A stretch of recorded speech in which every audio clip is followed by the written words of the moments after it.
មួយនឹង God Anthony ណាបាទ God Anthony ឥឡូវបាទគឺកំពុងតែធ្វើភ្លៀងនៅ La Liga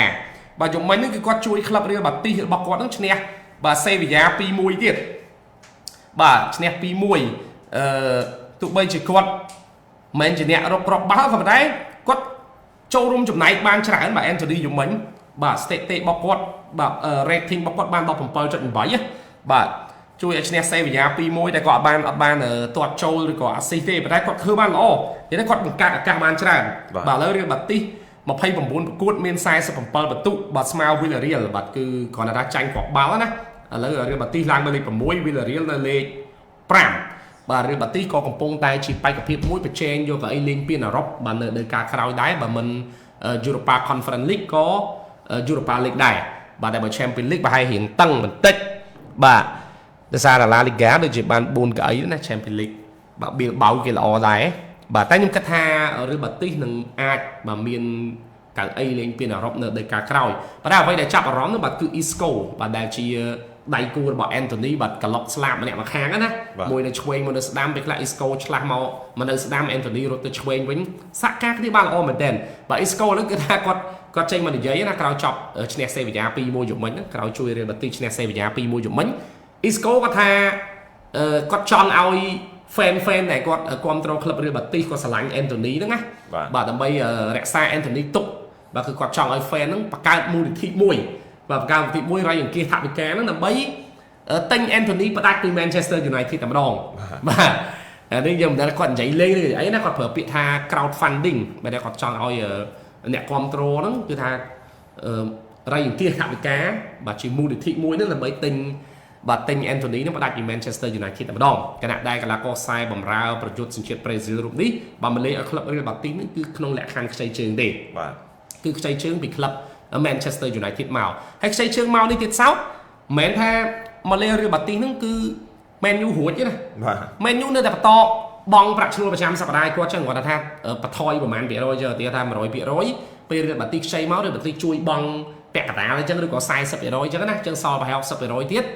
បាទសល់50ឬ 60% ទៀតគឺ Man U អ្នករ៉ាប់រងដដែលបាទអញ្ចឹងបើសិនជា Man U គិតថាបាទ Anthony នេះគឺលេងប្រើបានហើយគាត់សប្បាយចិត្តជាមួយនឹងក្លឹបថ្មីរបស់គាត់ព្រោះឥឡូវឃើញគាត់បាទសើចឲ្យញឹមស្រស់មែនទែនបាទនៅ Real Betis ហ្នឹងណាដូចគាត់ចាប់ដើមរកឃើញ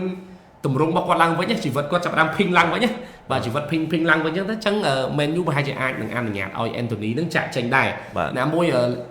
ក្រុមហ៊ុន Ineos របស់លោក Jim Ratcliffe នឹងក៏ប្រហែលជាចង់បានថវិកាខ្លះបាទសម្រាប់យកមកត្រង់ក្លឹបនឹងយកទៅទិញកីឡាករផ្សេងទៀត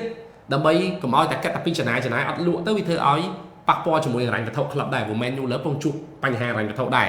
ការចំណូលចំណាយវាអត់ balance គ្នាបាទអញ្ចឹងប្រហែលជាអាចលក់ Anthony ឯតាមខ្ញុំគិត Anthony អាចនឹងត្រូវ Manchester United លក់នៅរដូវកាលក្រោយបាទទៅឲ្យក្លឹប Real Betis នឹងតែម្ដងតែខ្ញុំគិតថាក្លឹបដូច Real Betis ប្រហែលជាមិនហ៊ានចំណាយលើ50លាន€ទេ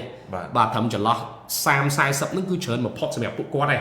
បាទតែដោយសារតែគាត់មើលឃើញថា Anthony នេះកំពុងតែល្អបាទអាចជួយក្លឹបបានច្រើនហើយមួយទៀតអ្នកគ្រប់គ្រងនៅ Real Betis នេះគឺស្រឡាញ់ចូលចិត្ត Anthony ច្រើនអញ្ចឹងប្រហែលជាក្លឹបអាចនឹងយកចិត្តអ្នកគ្រប់គ្រងដែរបាទត្រឹម40លាន€អីអាចនឹងពិចារណាទិញបាទអាចមកមែនណា Anthony មកទៅលោកម៉ៃជាតិខ្ញុំបាទថាគាត់គួរតែមកហើយភាគរយមកគឺអាចមានច្រើនទី1គឺ Man U លេងត្រូវការគាត់ទី2គាត់ក៏អត់ចង់មក Man U ដែរហើយបើគាត់មក Real Betis គាត់ចង់បានគាត់ចង់លេងនៅហ្នឹងអញ្ចឹងវាអត់មានអីបដិសេធបាទទៅវិញទៅមកបាទយល់ចរចាតែរឿងលុយឲ្យត្រូវគឺគាត់លក់បាទគុកទេមកបាត់ហើយបាទអញ្ចឹងគឺសំខាន់ទៅលើ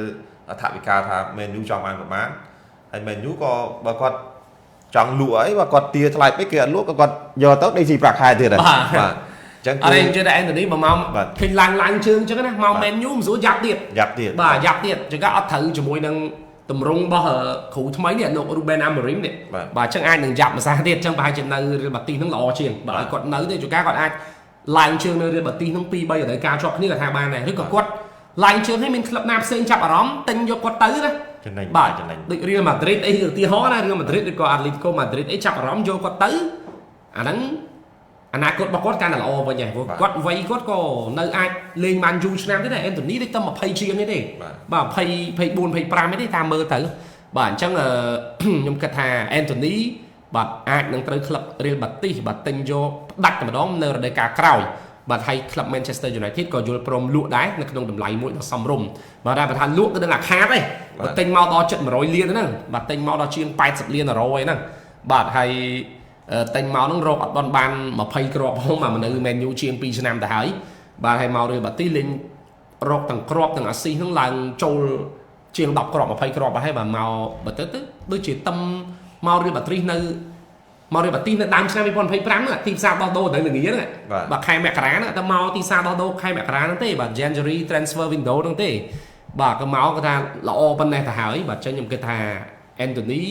អាចនឹងត្រូវក្លឹបរៀលបាទីបាទទិញផ្ដាច់តម្រងប៉ុន្តែតម្លៃខ្ញុំជឿថាមិនលើ50លានអឺរ៉ូទេអាចចន្លោះជាង30ទៅ40លានតែប៉ុណ្ណោះ